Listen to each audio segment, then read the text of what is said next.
Já estudamos então a arte e a igreja, a arte como uma criação de Deus, toda a sua potência e a sua beleza e as conexões que elas fazem na nossa mente, bem como a própria arte de elaborar, de raciocinar, de escrever, de falar. Toda essa arte de criar, de compor, ela pode sim, como já foi dito, e deve ser utilizada por nós dentro da igreja. De que forma nós podemos ver isso de uma forma mais objetiva, mais pontual? Sim, de uma forma mais ampla, nós vamos perceber a arte em todos os lugares, como já foi dito.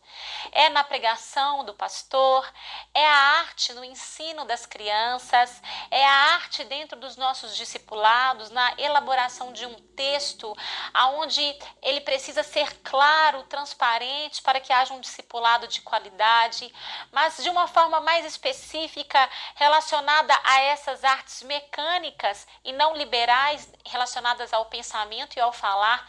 Nós temos algumas artes aqui que precisam ser reconhecidas como artes e desenvolvidas como assim sendo, além de todo um cuidado e um olhar específico de atenção, de admiração e também de muita capacitação.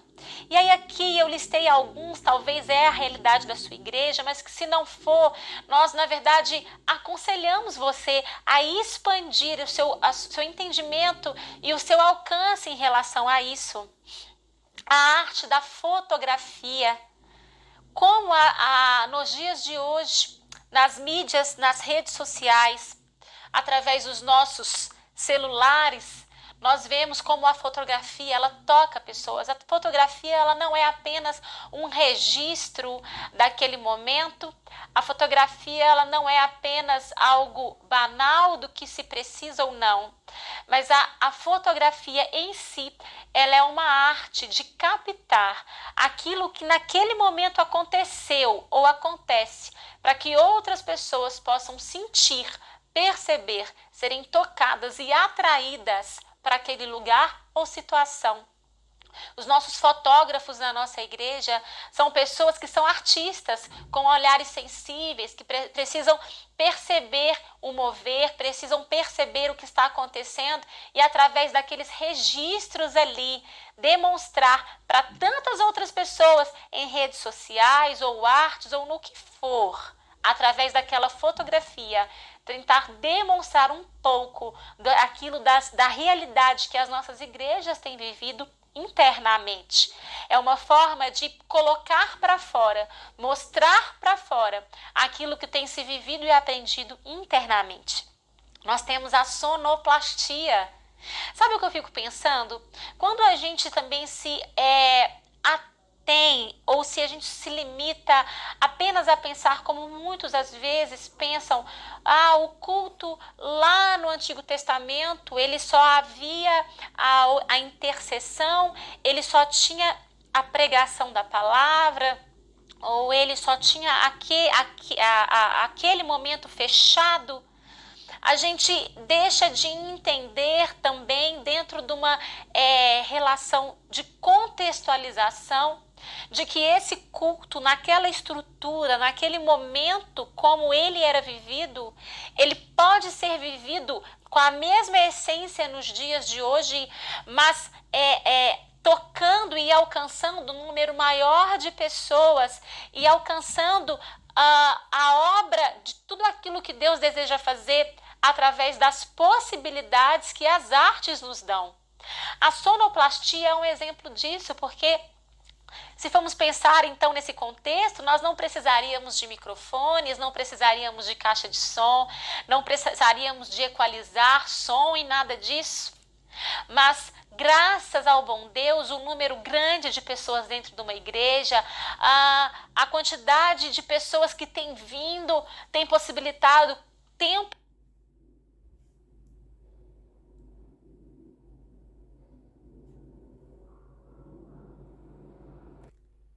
e espaços físicos gigantes com pessoas podendo ouvir uma única voz.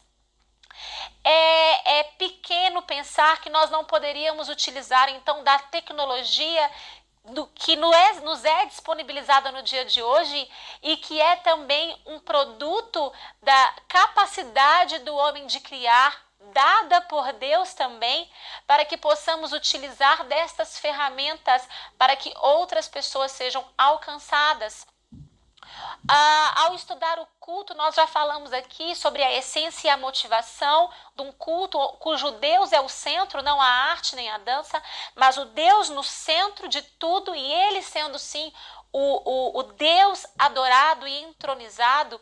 Mas nós também podemos ver no culto, principalmente nos momentos ali das sinagogas, aonde o culto ele existia e até hoje ainda as sinagogas como um lugar ainda de ensino, um lugar onde se pode então falar da palavra de Deus, não somente como um ato direto de adoração, mas uma adoração por meio do ensino da palavra de Deus e o ensino dos cristãos do que se deve ou não deve fazer.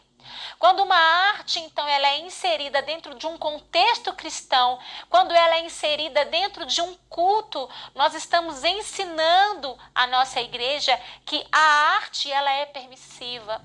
Estamos ensinando que a arte agrada a Deus e aquilo que acontece ali, eu posso fazer. A inserção de uma dança em um momento de um culto, a inserção de um teatro dentro de um culto, ela aumenta uma possibilidade do qual o meu filho ou o seu filho, ao assistir aquilo dentro da igreja, ele consegue perceber que aquilo ali também é um lugar de atuação, do qual ele também pode entrar, desenvolver, se capacitar e exercer para Cristo.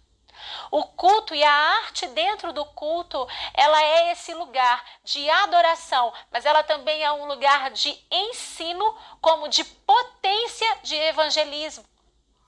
Aqui falando da sonoplastia, essa tecnologia de ampliar a voz, de fazer com que o som seja um som agradável. Querido, é claro que não é para agradar o homem, mas é para criar um ambiente para que naquele lugar aquela pessoa possa ter um encontro com Deus. Esse é o objetivo de que o seu culto ali, de que aquela celebração, vamos dizer assim, seja um lugar agradável, seja um lugar onde as pessoas se sentem amadas, onde elas se sentem respeitadas, atraídas, porque a arte, ela atrai e ela cria esse caminho de comunicação, aonde a pessoa chega e ela se sente ambientada. Eu posso utilizar da arte, entendendo que tudo isso faz com que as pessoas estejam naquele lugar. Se eu entender que o centro de tudo isso não é a pessoa, mas é Cristo. E eu posso utilizar da própria arte para ensinar isso para as pessoas também. De que a arte existe para a adoração a Deus e a transformação das vidas para alcançar e conduzir as pessoas a Cristo. Da mesma forma, a iluminação, quando nós trabalhamos a questão de um ambiente agradável.